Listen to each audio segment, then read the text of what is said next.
8절 말씀에 뭐라 그랬냐면은 우리가 담대하여 원하는 바는 차라리 몸을 떠나 주와 함께 있는 그것이라 그랬는데, 이와 비슷한 말씀을 바울이 어디서 또 하는가 하면 빌립보서 2장에서 이와 비슷한 말씀을 또 합니다.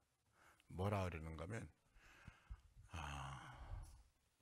살 수 있는 소망이 끊어진 상태에 있었다. 살 수 있는 소망이 끊어진 상태, 삶과 죽음 사이에 우리가 끼어 있다. 도저히 살 것 같지 않더라는 거예요.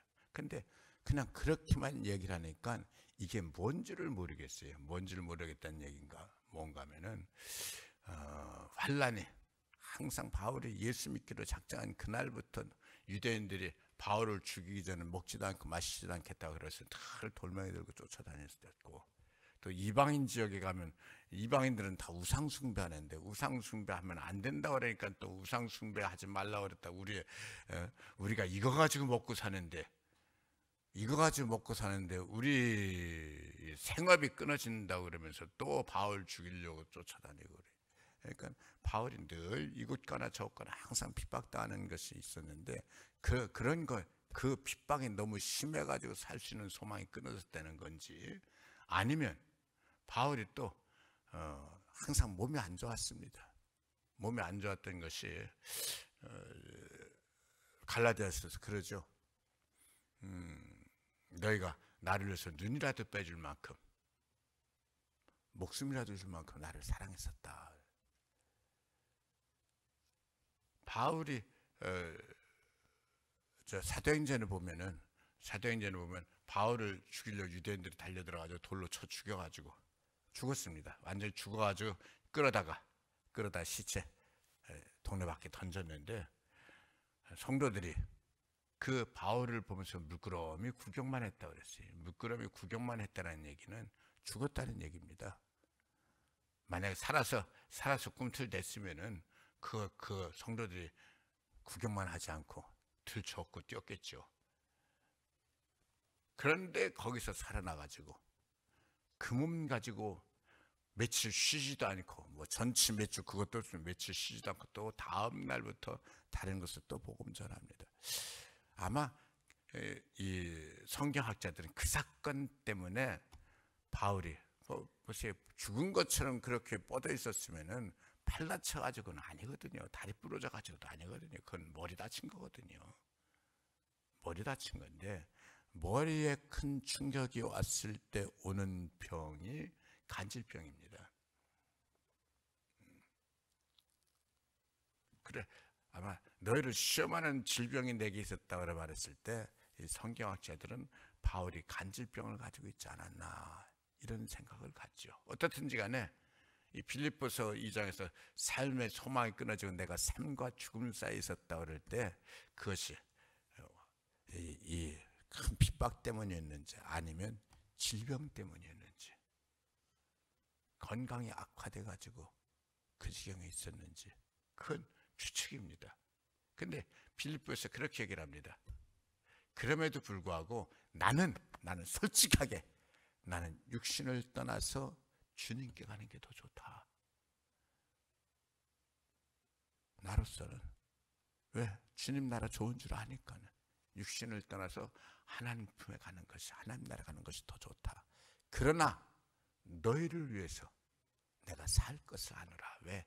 내가 이 땅에 남아있는 것이, 나로서는 나 하나만 생각하면 하나님 나라 가는 것이 더 좋은데, 너희를 생각하면, 성도들을 생각하고 교인들을 생각하면 내가 남아있는 것이 너에게 유익한 줄을 내가 안다. 내가 이 땅에 남아있는 것이 너에게 유익한 줄 안다. 그렇기 때문에 나는 내가 살 것을 안다. 뭔 얘기를 하는가 하면 사명 얘기를 하는 거예요. 사명만 딱 빼놓고 본다면 무엇이 어느 게 좋냐? 두 개 딱 놓고 이거 고를래 저거 고를래, 천국 고를래 이 땅 고를래. 천국이 좋다라는 거예요. 천국이 좋다라는 거예요. 디모데후서에서 바울의 마지막 편지, 그렇죠? 마지막 편지, 인생 마지막 삶을 마감하면서 쓴 편지에서 뭐라 그래요? 이제 이후로는 나를 위하여 의의 면류관, 생명의 면류관이 준비되어졌다. 바울은 하나님 앞에 가면 상 받을 줄 아는 거예요. 그 나라가 좋다라는 거예요. 예? 나로서는 나만 놓고 딱 선택지 이거냐 저거냐 그러면 나는 하나님 나라 붙잡는다라는 거예요. 그런데 너희를 위해서는 내가 남아있는 것이 좋다. 너희를 위해서 남아있는 것이 좋다. 이게 뭐예요? 이게 사명이요. 이게 사명이에요. 그래서 나는 남아있을 줄을 확신하노라. 사명을 위해서 내가 지금 현재 살 수 있는 소망이 끊어지고 삶과 죽음 사이에 끼어있지만 내가 확실히 믿는 건 나로서는 천국이 더 좋지만 사명을 위해서 너희를 위해서는 내가 남아있는 것이 더 좋기 때문에 하나님께서 나 살려주실 거다. 살려주실 거다. 내가 살 줄을 아노라. 우리가 세상 살면서 세상이 암만 그래도 살아있는 게 좋죠. 암만 그래도 살아있는 게 좋은데 근데 우리가 살아있는 게 좋다라고 할 때는 솔직하게 천국이 더 좋은 것보단 우리가 이 땅에 살고 있으니까 이 땅이 더 좋다라는 거죠. 뭔 얘기예요? 우리의 믿음이 아직 많이 부족하다는 얘기예요. 우리 교회 처음 시작했을 때 시작하고서 아직 1년 안 됐어요. 한 반년쯤 됐을 때 한 분이 서울에 있는 분인데 제게 연락이 왔어요. 몸이 너무 아파가지고 누워본 적이 없대요. 최근 몇 년 동안 누워보지를 못했대. 잠도 앉아서 사는 거예요. 너무 아파가지고. 너무 아파서 이렇게 앉아서 사는데 자기 요즘에는 그래도 저 의료보험이 잘 돼 있어가지고 우리나라 의료보험 세계에서 제일 잘 돼 있습니다. 그래가지고 의료보험이 잘 돼 있어가지고 웬만한 병 이렇게 해서도 병원비 많이 안 들어요. 근데 그때만 해도 안 그랬어요. 큰 병 이렇게 걸리면은 이제까지 벌어놓은 돈 다 썰어받고 그러고 세상 떠나는 거예요.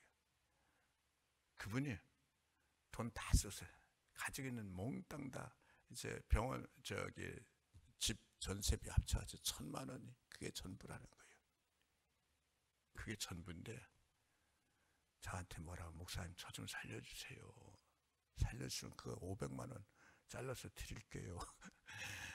제가 평생 주일 하면서 돈 때문에 주일 한 적은 단 한 번도 없습니다. 아무튼 그분이 그러는 거예요. 저 좀 살려주세요. 남은 전 재산 1,000만 원인데 살려주시면 500만 원 잘라가지고 드릴 테니까 살려주세요. 그래도 사는 게 좋다라는 거예요. 살고 싶다라는 거예요. 살고 싶다는 거예요. 하도 간청을 하니까는 제가 서울에 그분 집에 가봤어요. 그분 집에 갔더니 정말이지 아주 그냥 몰골에 형편없이 한신히 앉아서 숨만 내쉬면서 주의 종에 아무리 은혜가 충만하고 병 고치는 은사가 있어도 살리고 죽이는 건 하나님이 하시는 거예요. 사람이 하는 게 아니고. 기도만 해주고 왔어요. 기도만 해주고 왔는데 아니에요. 살고 싶다라는 거예요. 그렇게 아파도 살고 싶다라는 거예요. 예수 잘 믿는 것 같아도요. 이 땅이 더 좋은 거예요. 근데 바울은 확실하게 하나님 나라를 알아. 하나님 나라가 더 좋은 거예요. 하나님 나라가 더 좋은데 이 땅에 살고 싶은 것이 아니라 하나님께서 나를 살려주실 줄 믿는 거예요. 왜요? 할 일이 남아있으니까. 사명이 있어요. 그 사명이 뭐예요? 나 만나는 사람 은혜 받는 거예요. 바울이 나 만나는 사람 복 받는 거예요. 그래서 내가 너희를 만나주면, 내가 이 땅에 남아서 너희를 만나면 너희가 좋다라는 거예요. 내가 살 것을 확실히 아노라. 너희를 위해서. 우리가요 말씀을 자꾸 여러분들 사모하고요. 우리 교회 이 코로나 이후로는 모든 설교가 주일 낮 예배, 일부 예배도 그렇게, 2부 예배도 그렇고, 새벽 예배도 그렇고 다 이제 유튜브에 이제 남아 있거든요. 그래서 제가 간혹가다 이렇게 유튜브 들어가서 보면은 좀 오래된 설교는 조회수가 그래도 조금씩 올라가더라고요. 올라가고 제가 이렇게 들어봐도 우리 교회 설교가 좋아요. 좋아요. 제가 한 설교 제가 좋다고 그러니까 이상한데 아니에요. 정말 좋아요. 그래서 여러분들이 이 설교를 이렇게 자꾸 들어볼 필요가 있어요. 들어보면 굉장히 인생에 도움이 됩니다. 왜냐면 이 몽땅 게 하나님 말씀이니까. 하나님 말씀이 살리는 말씀이니까. 살리는 말씀 들으면 삶이 회복되기도 하고, 은혜가 회복되기도 하고, 힘이 나기도 하고. 바울이 하는 얘기예요. 내가 이 땅에 남아있으면 너희를 위해서 유익하다라는 거예요. 그러면서 빌립보서에서는 내가 그러기 때문에 난 살 줄을 확신한다 그랬는데, 오늘 말씀에서는 뭐라 그랬냐? 오늘 말씀에서는 우리가 담대히 원하는 바는 차라리 몸을 떠나 주와 함께는 그것이지만 오늘 말씀에서도 같은 얘기를 하는 거예요. 같은 얘기를 하는데, 그것이지만 내가 이 땅에 남아있으면서 살아있는 동안은 하나님을 기쁘시게 하는 자가 될 거다. 하나님을 기쁘시게 하는 자가 될 거다. 바울의 여기 말고 또 다른 곳에서는 이렇게 얘기를 하죠. 너희가 어떻게 하면 하나님을 기쁘시게 할 수 있는지 시험해봐라. 우리 보통 사람들의 삶의 이 욕구는 뭐냐? 어떻게 하면 내가 기쁘게 살까? 즐겁게 살까? 즉 나를 기쁘게 하는 것이 인생의 목표예요. 나를 기쁘게 하는 것이. 고린도전서 7장 8장 거기서 이제 결혼에 관한 얘기를 하면서 그 얘기를 하죠. 결혼을 하면은 하나님을 기쁘게 하려고 그러죠. 어떻게 하면 아내를 기쁘게 할까? 어떻게 하면 남편을 기쁘게 할까? 그것도 참 귀한 거죠. 나 안엔 다른 사람, 어떻게 하면 아내를 기쁘게 할까? 어떻게 하면 남편을 기쁘게 할까? 아니에요. 오늘 말씀에서는 그 얘기를 하는 거예요. 우리는 인생의 목표를 이 땅에서 사는 동안에 무엇을 위해서 살까? 어떻게 하면 하나님을 기쁘시게 해드릴까? 이걸 위해 살자라는 거예요. 어떻게 하면 하나님을 기쁘시게 할까? 어떻게 하면 내가 기쁠까가 아닙니다. 어떻게 하면 하나님을 기쁘시게 할까? 제가 빌립보서 2장 얘기했지만 바울이 나로서는 천국 가는 게 좋다라는 거예요. 천국이 좋은 줄 아니까. 그러나 이 땅에 남아있는 것이 너희를 위해서 좋기 때문에 내가 살 줄을 아노라. 우리는요 삶의 순간순간마다 실은 시간이 붙어져 있으니까 시간 때우는 인생, 그 얼마나 속상해요. 시간 때우는 인생이라는 얘기는 무슨 얘기예요? 의미 없는 인생이라는 얘기잖아요. 삶에 아무 의미 없는 인생 끼러주면 뭐예요? 의미가 없는데. 우리는요 의미 있는 인생을 살아야 돼요. 그리고 진짜 의미 있는 거는 정말 값진 인생을 살았다. 정말 값진 인생을 살았다. 보람 있는 인생, 값진 인생은요 하나님을 위한 인생이에요. 하나님을 기쁘시게 해드리는 인생. 어떻게 하면 살릴 것인가? 어떻게 하면 저를 도울 것인가? 전에 제가 설교하면서 한번 얘기한 적이 있어요. 신촌 세브란스 병원에서 119가 아니라 112 경찰에 전화가 왔어요. 세브란스 병원 앞에서 한 분이 그 병원 앞에서 전화를 했는데 112에 전화를 했는데 뭐라고 하면 아기가 태어난 지 아직 며칠이 안 됐어. 며칠이 안 됐는데 저 가양동 그쪽에 있는 병원에 산모랑 아기랑 있는데 아직 태어난 지 며칠 안 됐으니까 엄마가 몸조리를 해야 되잖아요. 근데 아기가 너무 안 좋으니까는 가양동에 있는 그 병원에서 몸조리하는 산모 몸조리하는데 거기서 아니고 신촌 세브란스 병원에 아기 아빠가, 엄마는 몸조리하라고 그냥 놔둬놓고 아기 아빠가 아기를 안고서 신촌 세브란스 병원에 왔는데, 신촌 세브란스 병원에서 아이를 진단해 보니까는 1시간 내로 엄마 피를 수혈하지 않으면 아기는 죽는다는 거예요. 1시간 내로 엄마 피를 수혈해야만 아기가 살 수 있는데, 엄마가 안고 와서는 그 자리에서 이렇게 체열해가지고서 아기가 이렇게 수혈하면 되는데, 엄마는 가양동에 있는 거예요. 다행히도 엄마 피를 이렇게 뽑아놔서 있는 게 있다라는 거예요. 러시아워 길 막히는 시간인데 신촌 세브란스 병원에서 가양동까지 가는 것만도 1시간이 걸리는데, 1시간에 넘게 걸려야 되는데, 이게 러시아 막히는 시간에 1시간 내로 엄마 피를 아기에게 수혈해서 가양동까지 가서 피 뽑아놓은 건 있는데, 다시 엄마 피 수혈해 이거 뽑을 수 있는 그 시간은 절약할 수 있는데, 이걸 가양대 가서 이 피를 가지고 와서 아기한테 1시간 내로 수혈을 한다 그러니까는 정말 난감한 거예요.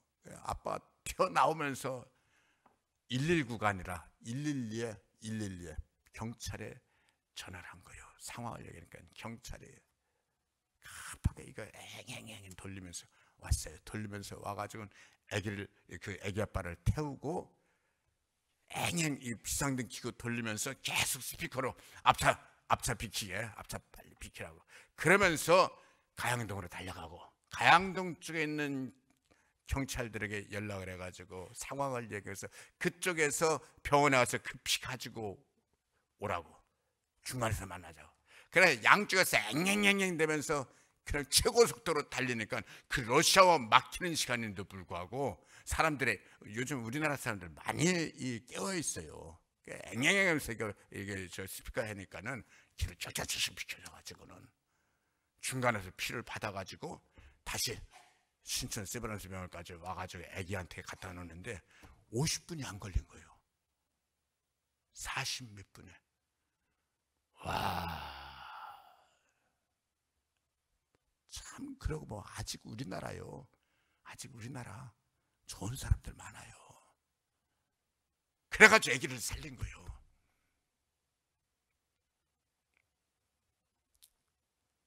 어떤 때는요 정말 시간을 킬링 타임이라고 그러죠. 그런 시간을 그냥 헛되이 낭비하는 거죠. 그러는 시간이 있는가 하면은 어떤 시간은 정말 소중한 시간이 있어요. 정말 소중한 시간이. 오늘 말씀에서 그 얘기를 하는 거예요. 우리 인생 소중한 인생을 살자. 값진 인생을 살자. 어떻게 하면 값진 인생을 사는 거냐? 나의 기쁨을 위해서가 아니라 하나님의 기쁨을 위해서. 태어난 애기 살리는 것도, 육신의 생명 살리는 것도 얼마나 귀한데, 육신의 생명 살아도요, 이 세상 삶 다 살아서도 이 세상 떠나면서 하나님 나라의 복을 받지 못하고 인생 엉망으로 살고, 인생 멋대로 살고서는 소망 없는 삶으로 마감하시는 분들이 많아요. 아닙니다. 우리는 생명 살리는 인생, 영혼 살리는 인생 사는 것이 귀한 일입니다. 영혼 살리는 인생. 그래서 전도가 귀한 거예요. 성경에도 전도는 미련한 거라고 그랬어요. 근데 뭐라 그랬냐? 전도는 미련한 거니까 쓸모없는 거다가 아니라 전도의 미련한 것으로 영혼을 살린다라는 거예요. 인생을 살린다라는 거예요. 미련하게 보여도 그게 사람 살리는 거라는 거예요. 전도가 미련하게 보여도 그게 세상을 살리는 거예요. 이 사회가요, 기독교를 이유 없이, 어느 정도 이유는 있죠. 기독교를 정말 마치 예수 믿는 사람들은 다 죽여야 될 놈처럼 그렇게 이상하게 말하고 그래도요 기독교가 이 땅에 남아있으면서 동성연애 이런 거 계속해서 반대하고 이런 거 반대하고 왜 예수 믿는 사람들이 저렇게 쓰잘데없이 반대하냐? 기독교가 이 땅에 있으면서 그런 거 반대하니까 그나마 사회가 아직 깨끗한 거예요. 그나마 사회가 아직 좀 살맛 나는 거예요. 우리요 예수 잘 믿으십시다. 예수 잘 믿고 우리에게 주어진 시간 무조건 100살 살고 오래 살면 뭐 쓸데없이 시간만 길어진 거 오래 살지 말라는 얘기는 아니에요. 오래 살아도 값지게 오래 살아야지. 값지게 가치 있는 보람 있는 인생으로 오래 살아야지. 어떻게 하면 보람 있는 인생으로 오래 사냐? 하나님을 기쁘시게 되는 거다. 그래서 우리는 살면서 어떻게 하면 하나님을 기쁘시게 드릴까 찾아보자라는 거예요. 찾아보자라는 거예요. 어떻게 하면 하나님을 기쁘시게 드릴까. 여기 이제 아파트 입주를 이제 곧 해요. 저 구성 동사무소에서 이쪽 위로 그렇죠. 입주를 곧 하는데 요즘엔 사람 만나는 걸 못 하니까 코로나 때문에 만나는 걸 못 하니까는 저기 입주하면 전도를 하기는 해야 되는데 사람 만나는 걸 못 하니까 어떻게 전도해야 될지 어떻게 전도하면 좋을까 이 방법 좀 한번 찾아보는데도 불구하고 지금 아예 사람들 만나면 뭘 주는 거 좋아하는 것이 아니라 안 만나지 좋아하니까 시국이 다 마스크 써야 되니까 전도가 참 난감해요. 어떤 식으로도 전도를 하긴 해서 한 사람이라도 더 건지고 은혜 받게 해야지 되는데 우리는요 전도가요 교회 교인 수 늘리는 게 전도라고 생각하는데 아니에요. 물론 전도하면 교회 교인 수 늘어나겠죠. 그게 중요한 게 아니라 생명 살리는 거잖아요. 영혼 살리는 거잖아요. 그리고요 예수 믿고 한 생명 예수 믿고 영혼 사는 게 얼마나 복인데요. 얼마나 복인데요. 그게 살려야 돼요. 어떻게든지 간에 살려야 돼요. 제가 그 안산에 그 신도원 졸업하자마자 아니라 졸업 남겨놓고 저 마지막 학기말 시험 끝나자마자 3학년 학기말 시험 끝나고는 바로 다음 주에 이번 주 학기말 시험 끝나고 바로 다음 주에 전임으로 안산에 부임을 했어요. 안산에 부임을 했는데 실은 그 저희 졸업 동기들 중에서 제가 임지를 제일 먼저 결정했어요. 12월 달에 그렇게 부임했는데 실은 여름에 결정을 했어요. 여름에 결정을 했는데 그 안산에 그 고목사님이 저를 보더니 김 전도사 귀신 쫓아내 봤나 그러시는 거예요. 제가 아닙니다. 귀신 쫓아내 보니까는 귀신 들은 사람 구경도 못했습니다. 여기는 만호 한번 해봐. 예 알겠습니다. 안산이요 바닷가 간척지 이렇게 한 도시이기 때문에요. 바닷가에 미신이 많은 지역에 아무튼 귀신들이 많아. 그래 귀신 들은 사람이 툭하면 나오는 거예요. 그래 귀신 들렸다 그러면 뭐 완전 인사불성 이상해져 버리니까는 그러면 교인들 데리고 집중적으로 들어가는 거예요. 예배드리고 왔다 또 다른 팀들은 또 가서 예배드리고 또 다른 팀 가서 또 가서 예배 또 다른 팀 가서 또 가 하루에 몇 번씩 가서 예배드리고 그냥 예배 그냥 드려요. 그 귀신 쫓아내야 되니까 뭐 1시간 동안 기도하고 찬송 부르고 주여 그렇게 며칠 해되면은 귀신이 괜찮이 아유 난 죽어도 여기서 못 살겠다 도망가자. 그래 귀신이 도망가 버려요. 그러면 이제 멀쩡한 사람으로 돌아온 거예요. 그랬는데 세상에 합천으로 임질 가보니까 거기는 해인사 우리나라에서 제일 큰 사찰이잖아요. 동네 하나가 행사 영내 안에 동네 하나가 무당들만 모여 사는 동네가 있을 정도로 거기 미신이 많은데 거기 가보니까는 세상에 귀신 들린 사람 아주 득식을 해. 어떤 집은 한 집 네 식구가 몽땅 다 귀신 들리기도 하고 그러고서 어떻게 사는지. 와, 하나님께서 나 여기 보내려고 거기서 그렇게 훈련시킨 거였었구나. 여기 보내려고 거기서 그렇게 훈련시킨 거였었구나. 아, 거기서 뭐 엄청 쫓아냈어요. 아무튼 간에 그렇게 해가지고 쫓아내면은 완전 미친 사람처럼, 미친 사람도 아니고 완전 인사불성 해괴망측한 사람이 정상적으로 돌아오니까. 정상적으로 돌아오고 인생을 다시 회복하니까 완전히 그 한 사람 때문에 가족들 몽땅 다 해괴망측한 인생을 살 수밖에 없는 상황에서 가정을 건져내니까 사회를 건져내는 거죠. 와, 엄청난 역사들이 하나님 역사 막 일어나는 거예요. 정말 막 일어나는 거. 하나님께서 그렇게 막 도와주시더라고. 여러분, 예수 믿는 거는요, 살리는 겁니다. 살리는 겁니다. 우리가 예수 믿으면서요, 나만 사는 것이 아니라 살리는 인생, 살리는 인생. 이게 값진 인생이에요. 그래, 오늘 말씀에서 그렇게 얘기를 하는 거예요. 우리는 결국은 하나님 앞에 가지 않냐. 가서 심판받을 거 아니냐. 심판받을 때 우리는 잘했다 칭찬받는 인생 살아야 되지 않냐. 잘했다 칭찬받는 인생, 상급받는 인생, 하나님의 기쁨이 되고 자랑이 되고 면류관이 되는 여러분들 다 되시기를 축복합니다. 아버지 하나님 고맙습니다.